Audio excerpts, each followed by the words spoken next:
Hello, here we are again at La Pedrera, where the B Talent channel is placed. In this beautiful building, we are doing this today, the pitch and mentoring session. Only two left, pitch and mentoring sessions. Now we're going to do digital industry pitch mentoring, okay? So we're gonna start with Frederick Vinke. I don't know. No, sorry. It was a mistake. We're going to start with David Ciudad. He's connected online by our digital platform Binu. Hola, David. Hello. Hola, hello. Can you hear us and see us properly? Yeah. And do you know the dynamic? 5 minutes for you, 2, 3 for mentoring, okay? Yeah, sure. Are you ready? Ready. So go and pitch.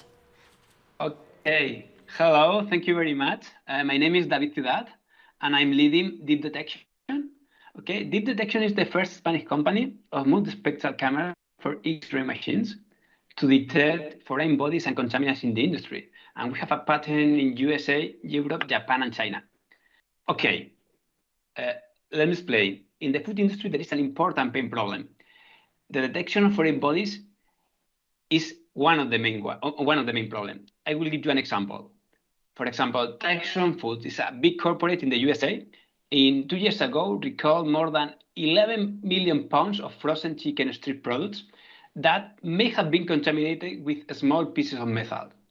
Yes, it has a serious problem which involved recalling a large quantity of products. And in addition, the management of the company had to apply a solution. And in this case, it was the installation of an X-ray inspection machine.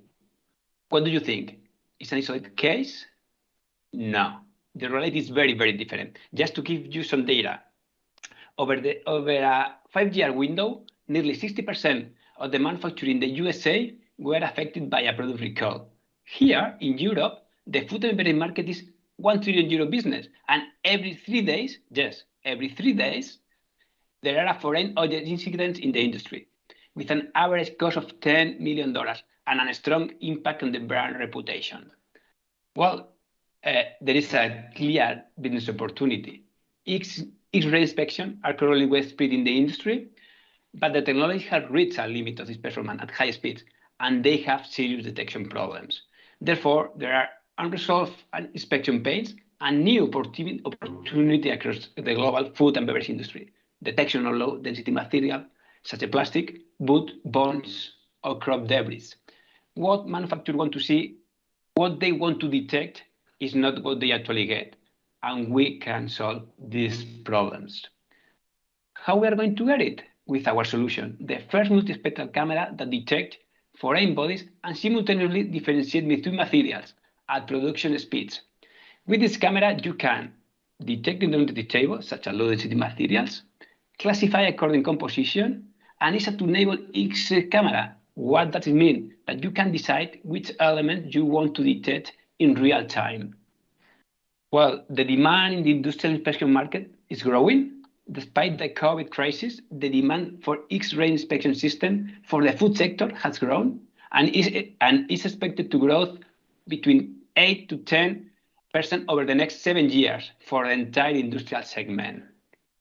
Well, our business model is very clear. We sell cameras, hardware to companies that manufacture X-ray machines, and we will be on the market next year with 2 models of cameras.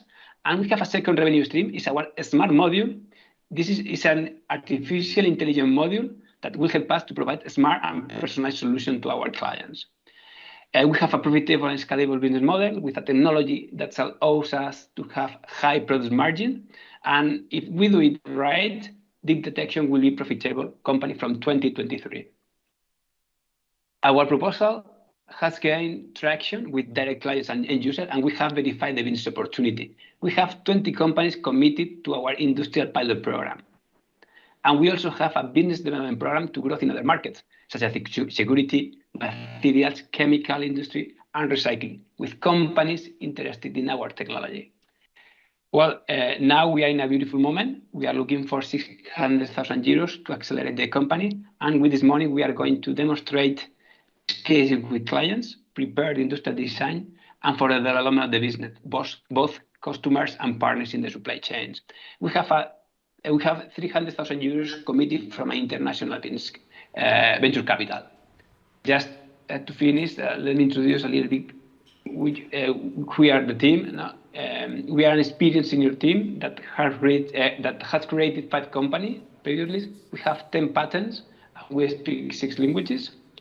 We have a scientific team, world leaders in particle physics, X-ray, and chip design, and we have an experienced team with extensive experience in the food and technology sector. In conclusion, a prepared team with complementary skills and a committed to create a great global company. To finish, a summary, we have a cutting-edge technology, patented, excellent business opportunity with clear detected and unresolved problems, 20 pilots underway, a profitable, scalable business model, and a committed and complementary team. Can you imagine what we can do in 3 years? You will see. Thank you very much.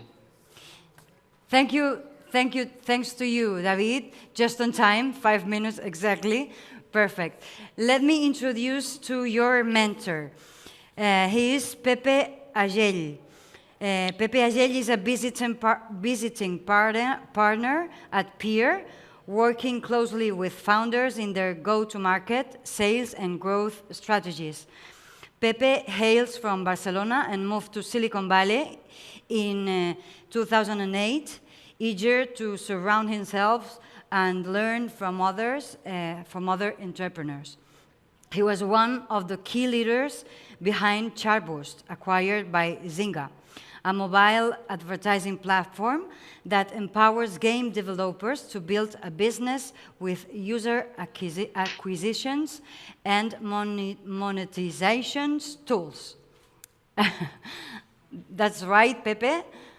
Welcome to Yes, Vino. thank you so much. Thank you so much, and hello everyone from Silicon Valley. A pleasure to have you here. And whenever you want, 2-3 minutes of mentoring, okay? Yeah, absolutely. Well, first of all, great job, David. It was great to see the progress actually in the last days of your presentation. Thank you, Pep. I would love to understand a little bit more about the cost of producing these cameras. I understand that your business model is going to be SaaS for the client, right? So you're going to charge them a subscription, but I assume there's a significant cost on the hardware, right? So how are you covering? First, tell me a little bit more about that cost, and then how is that embedded in the business model? Okay, perfect. It's a very good question. In fact, we have 2 models, okay? Because at the end, we have a hardware that we have to sell, okay? And later on, we have the SaaS, the model. But the first one, we have high margin because it's a technology that in the first, when you go to the market, you need a high investment, okay, for the first production. But later on, you have a scale production, and the cost decrease between 50%, 80% of the current cost. Then at the end, your margin is almost 100%. Then this is one part. I mean, this is a hardware with high margins, and later on with the smart module of artificial intelligence, you can use another model that is a SaaS. Maybe it's a model that you have different type of revenue streams, and you have different models to get money. It could be licensing. Well, it's not very clear because in that sector, it's not a current model, like for example in the digital one. Right. Okay. So I do. You should expect a significant amount of education just to convince some of these clients, right? Because as you said, they're not used to it. No, exactly. There are some competitors that they are trying to do it. They are trying to take advantage of the artificial intelligence models, okay, in order to say, okay, I want to sell you hardware, but I want to sell you software as well. They are doing, some of them they are doing right now, but we know that this is very incipient and they are starting. Okay, thanks. David, still thinking about the go-to-market. I know that the food industry is highly regulated. I'm not an expert, but I'm wondering if there's anything that you see in the future that could even help you accelerate the penetration of your product. Meaning, are there any expected laws, or are there any existing laws that actually enforce food companies or food processing companies to increase the level of control, so that would help you significantly getting adoption? Pepe, this is an excellent question, because one of the co-founders of Deep Detection is called Colin Burham. He's been in PepsiCo worldwide for 24 years. He knows very well how is the food and beverage industry. And that's the point. The best technology available in the market, the food industry should or must have to adopt it, okay? Because it's the way to do it in the food and beverage industry. Then, if you are sure that with your technology you can improve security and quality of your product, it will be adopted for all players. And later on, it comes the regulation, the law. It will come, for sure. Okay.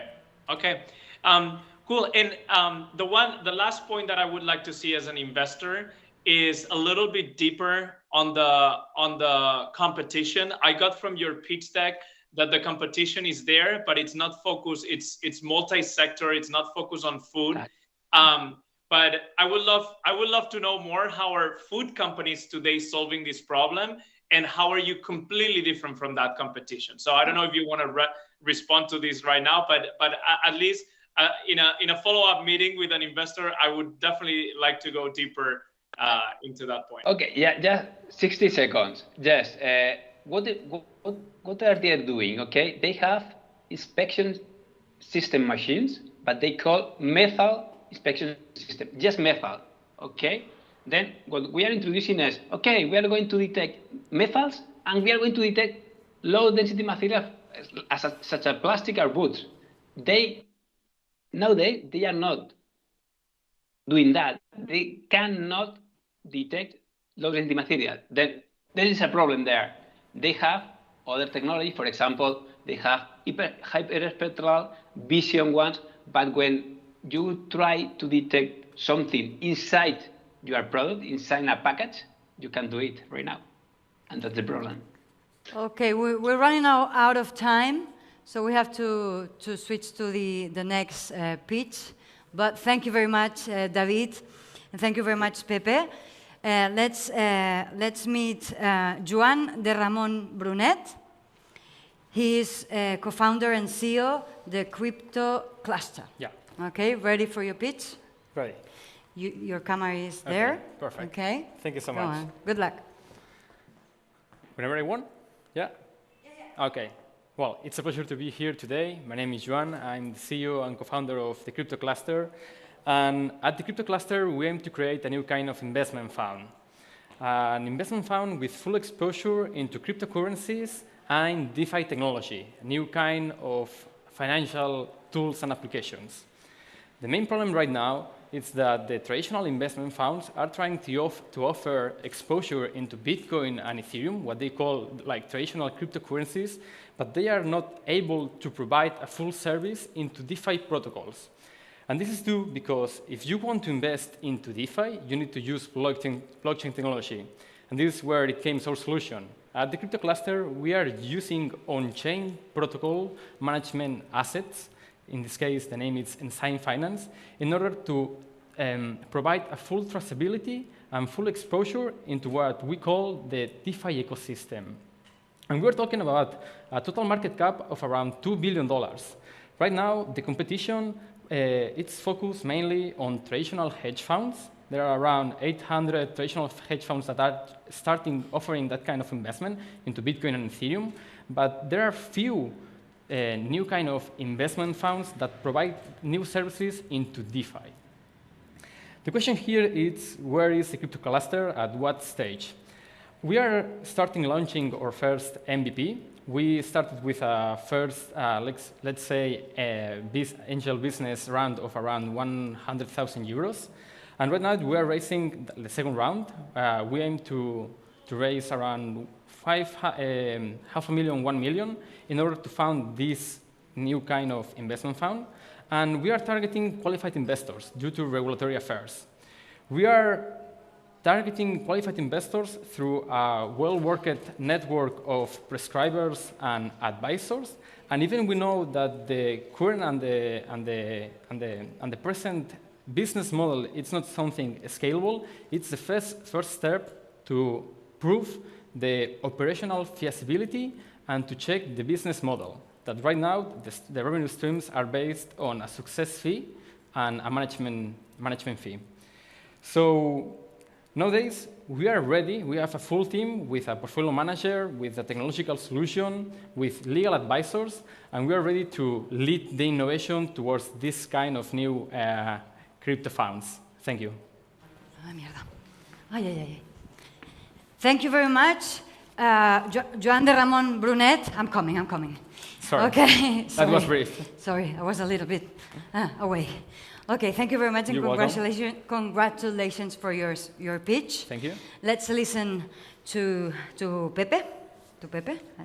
No, to Pepe. To Pepe. Here he goes. Hello, Pepe. Hey, Joan. Good job on your pitch. Thank you. My main comment, we get a lot of excitement these days, obviously for DeFi platforms.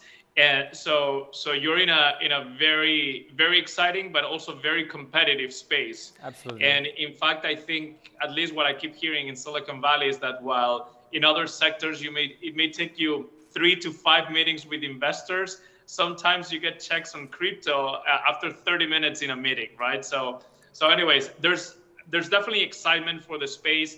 There's certainly an understanding that the traditional banking and investment systems are very limited, and DeFi opens up a lot of possibilities. What it doesn't really come across on your page is really what's unique. So I would love for you to elaborate a little bit more about what type of services you're offering. Yeah. Are you a fund that connect with different crypto exchanges and that allows you to buy tokens across multiple blockchains? Or is it, what is it? Are you an exchange yourself? What is it that you're offering with Crypto Cluster? Right now, what we are offering, it's just the exposure or the possibility to invest directly into cryptocurrencies and to invest into DeFi platforms, okay? But our final goal is like to create a platform, what we call an integration platform. Finally, it's a bridge where we are providing an off-ramp, an on-ramp, and off-ramp solution in order for retailer investors to have one place where to buy cryptocurrencies and at the same time invest directly into expert managed portfolios that are already investing on DeFi strategies. That's what we are doing, or that's our final goal. I see. Yeah, so my recommendation would be to go a little bit deeper into kind of even maybe it's your product roadmap / go to market, because it's okay that today no investor expects you to have everything built out, especially when you've only raised kind of a pre-seed round. But I would like to see more about what you have today and what are you building in the future. And then related to that, who do you consider your competitors? I've seen other similar solutions. You mentioned that your persona customer is the qualified investors. I think most of the current solutions are targeting these personas because, as you mentioned, there's regulations that make it complicated to target others. I've seen in the US some platforms, similar platforms targeting the Gen Z, so people with less probably capital, but more eagerness to invest in crypto or in DeFi systems. Can you elaborate a little bit more about your competition and unique insight? Absolutely. We are so lucky because within, let's say, the DeFi ecosystem and the cryptocurrencies ecosystem, everybody is willing to cooperate and to collaborate. So in this case, we have been talking with our direct competitors. In this case, there's one company called Tekemi Capital. It's based in New Zealand, and they are operating in a quite similar way that we want to operate. The main problem here is that, as well, they are targeting qualified crypto investors. Why? Due to the entrance barriers. Right now, without a platform, an integration platform, it's quite difficult to try to target retailer or general investors. Well, this is one of our most important competitors, let's say. But the other competitors will be like the traditional investment funds, like JP Morgan, that it's starting like providing new kind of services based on Bitcoin or Ethereum. Okay, thank you. You're welcome. Thank you, Pepe. Thank you very much, Joan. Thank you, Pepe, for your mention, your mentoring. And let's go now to our third pitcher. He's online, or she, I don't know, because his name is Frederick Vinke. Hello. Hello there. Are you there? Hi. Yeah, I'm here. Can you hear me? Okay, yes, you are he. Okay. And you are co-founder at Udvyakta. Did I spell it, say it correctly? Yeah, you did. Yeah. Thank you. Okay, 5 minutes you have. Okay? Yeah. All right. Go Thank you very in, much. Yeah. Thank you. So, as mentioned, my name is Frederick. I'm the co-founder of Udvyakta Solutions, and we are an industrial IoT solution provider that has been incorporated since the end of 2017. And since 2019, we focused on a product that we call Compress.ai. As the name depicts, we are providing intelligence to air compressors. So we are sort of the Google Chromecast of your air compressor. Why Compress.ai? Well, the air compressor itself is one of the most energy-consuming assets on a shop floor, which stands mostly for 10% or more of the power consumption in any factory. So be it pharmaceutical, be it a cement factory, be it food and beverage, etc. It's one of the highest power consumers on the shop floor. And for the total life cycle cost, it consumes approximately 75% is linked to the energy consumption. It's also an asset that is often overlooked since it's predominantly a mechanic product. But with our solution, Compress.ai, we provide a minimum of 15% of energy efficiency to the air compressor itself. Obviously, the air compressor is a global asset. So every year, $30 billion of assets are added to the market. And it's an asset that has a lifetime expectancy of more than 15 years. So you can imagine there's a lot of air compressors out there. We provide a global product. It can be connected to any type of air compressor out there in the market, and it can provide the same amount of energy efficiency. The older the air compressor is, the more energy efficiency we can provide with the air compressor as well.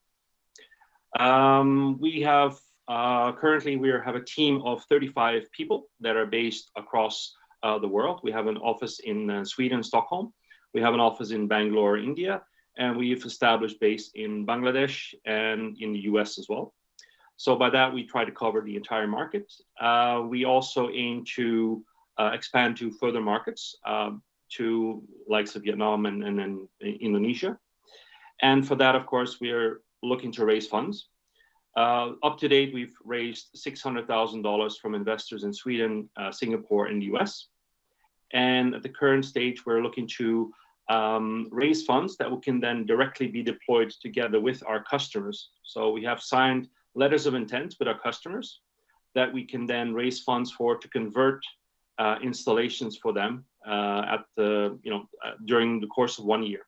So our current ask is $3.5 million, which will then already add an installation base of 10,000 units to our current program.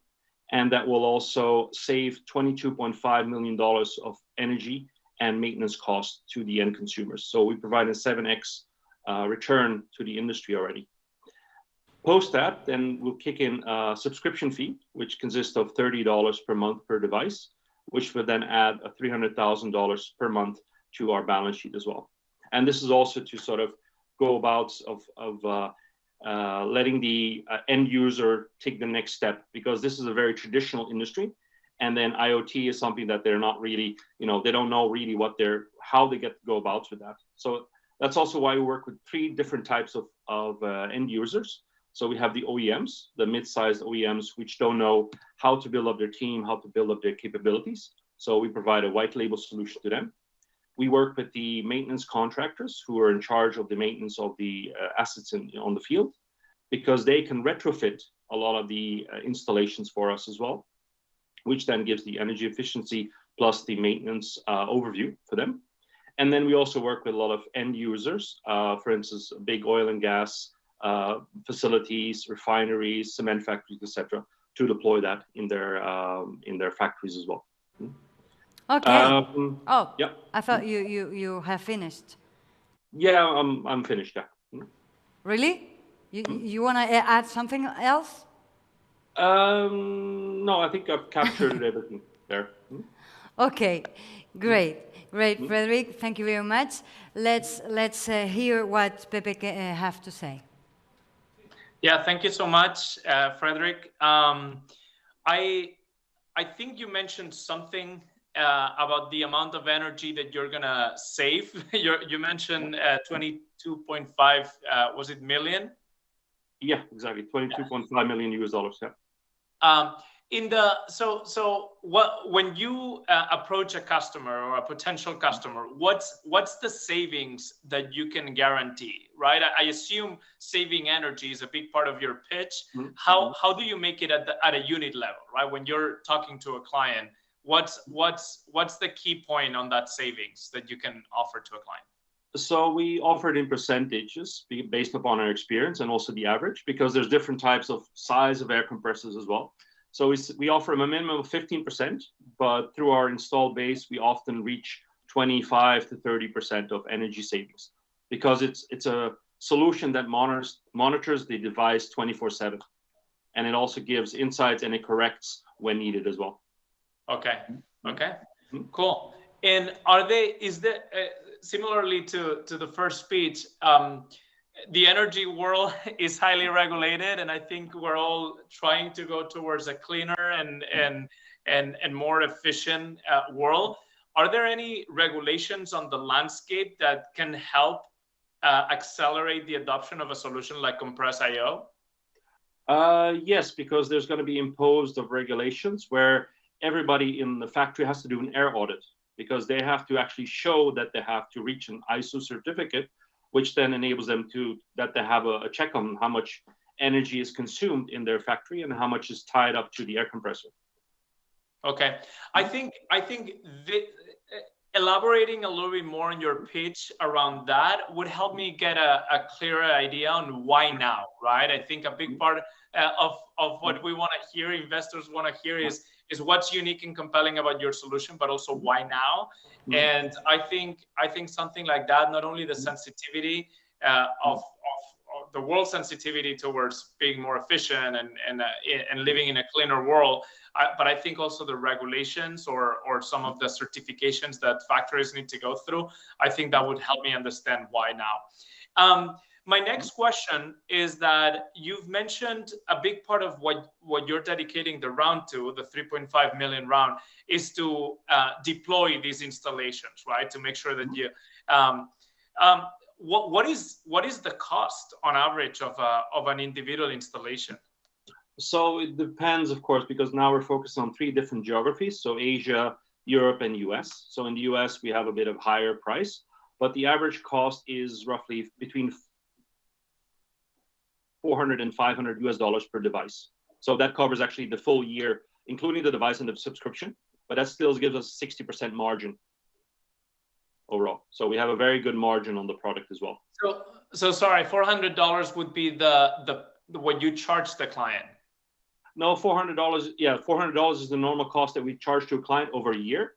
But now we have a subscription model which says like we offer them for $30 a month, because that's an easier. Yeah. Okay.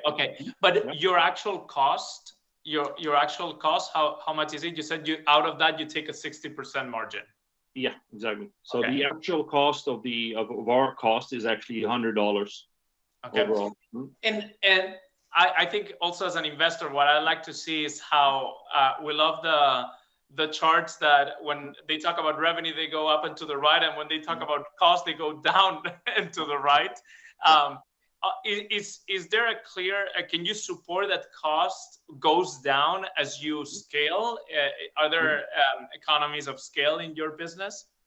Yes. So if we buy more, of course, the hardware, the cost will go down. We have more leverage to negotiate with them as well, with our manufacturer. And we also work with a strategic partner now that is also an investor, that is a large scale IoT manufacturer from the US. So they've also, have a lot of, leverage and a lot of power that we can utilize as well. I see. So my last question is, and just something to think about, but given that your core is the software, is there a scenario where you become 100% a software company and not a hybrid company, so that your software could run on other vendors' hardware? Yeah, it could be, because like you mentioned, the hardware is not the key thing for us. It's the software. So once we have installed enough in, let's say, 100,000s of units in in the field, then we can also utilize the data that we can capture from there as well, and then also utilize and package it to the OEMs globally as well. So that become a very good income for us as well. Perfect. Thank you, Frederick. Back to you, Anna. Thank you very much, Pepe. Thank you very much, Frederick, and good luck for your startup. And now the fourth picture, Seda Tosun. Hope I pronounce it properly. Seda, are you there? Can you hear us? Yeah, hello. Hello. Seda is she is a CEO at Immersia, right? Yeah, that's right. Okay, are you ready? Pitch 5 minutes, Of course, I'm ready. Okay, ready. Go. Let's begin. Okay. Good evening, everyone. My name is Teda. I'm the co-founder of Immersia.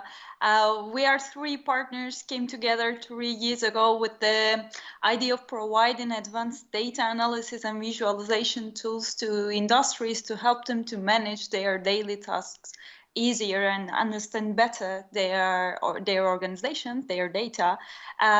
We combine technologies like big data, 3-dimensional interactive environments, involving machine learning, artificial intelligence, virtual and augmented reality, and data science. We have been working with big companies, pioneers from several industrial sectors like Sidenor, Acciona, Television of Spain, Radio Televisión Española, Track and Wheel. We did successful projects during those years. We did digital twins, virtual twins, and meanwhile doing those projects, we have been learning from those projects to develop our own product, to make scalable our own work, because our final goal is offer our platform as a software as a service. But of course, we need real cases to learn and to create during those times. And those projects help us to understand better the customer, to understand better the problem, and also to find financial sources, of course. At the beginning of this summer, we have started a project with Acciona, which has a big challenge for construction sector. We're a company that used to make a lot of research and development, and finally we bring the solution, and we have realized that we are solving a very common problem in the sector. The case was adding geopositioning data, GPS data, to visualizing 3D building models in augmented reality in construction fields. The thing is that we used to work with data, we used to work with 3-dimensional models, but we used to be connected to platforms, to data sources, to visualize the data in the real time, etc. But the GPS data, adding this information, was really important for the sector, because the challenge was finding a way to add a precision of GPS using an ordinary smart device like a mobile phone or tablet. At the end, we see that it works. We did a lot of research and things, and now we are sure that that's a product that's ready. It works, and it's helping. And then to be sure that this is really a solution for the market, we to be sure that we are really offering an important solution to the sector, we started to validate the idea with other important big companies. Surprisingly, we have received very positive feedback. 2 weeks ago, we were in the exhibition of Rebuild in Madrid to go further with the validation of the product market fit. And we left the exhibition with a lot of illusion because the market says us, this is interesting.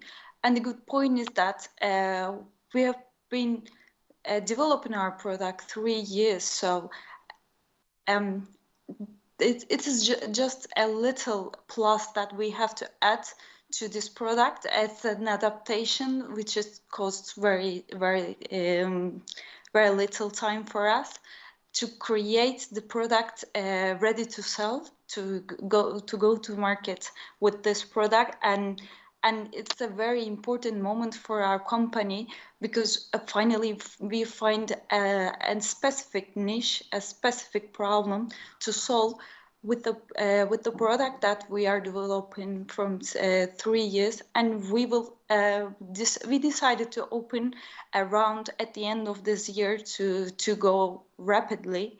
At the moment, we are in several projects about this project, about this problem.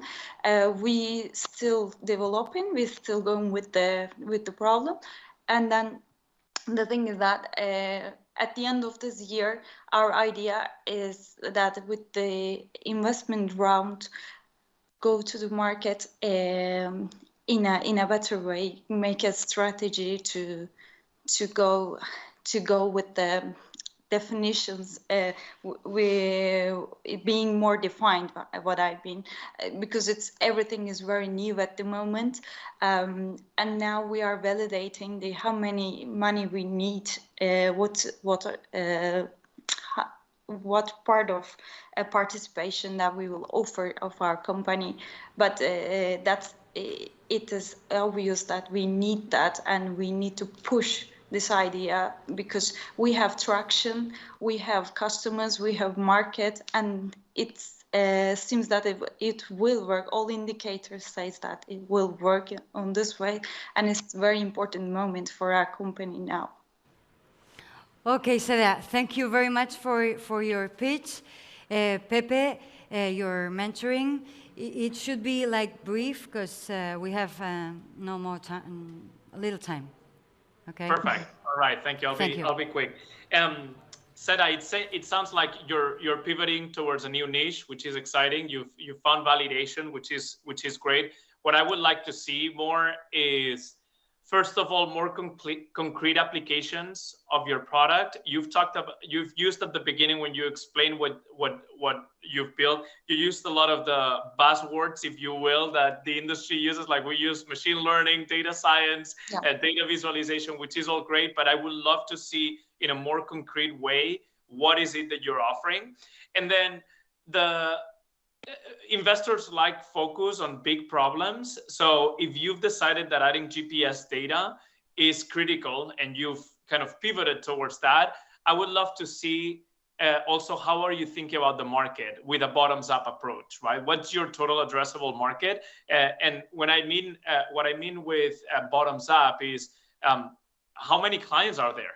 I've heard that you have clients that you've seen, but I would love to see how does the universe look like, how many clients, and what's the average revenue per client that you can get on a yearly basis, right? So number of clients times average revenue per client, that gives you your TAM, right? And so these things were not clear to me. I think if we were sitting one-to-one in a real investor meeting, I would definitely like to know more about your solution, your product, how it works, and how it's different from others, without the buzzwords, right? The data visualization, ML, and AI, and all that good stuff. And also, how are you thinking about the market and the go-to-market? And okay. I don't know if we have time to go deeper than that, but these are the two main things that came to mind when Thank you very much, Sarah. I don't know if you want to add something, but very, very, very, very short. Of course, you're totally right. We are analyzing that there are important questions that you mean the market size and every those details. It seems like it's big. I would love to explain more, but I know we have no time. But yeah, We're sorry. we're on it. Yeah. Okay. Thank you very much for your participation, Pepe, Seda, David, Joan, y Frederick. Thank you very much. See you and very good luck for you for your startups. And we will continue with our last pitch and mentoring of today, of the last day of this Be New. We will continue with Be Science here in like 4 minutes, okay? See you now.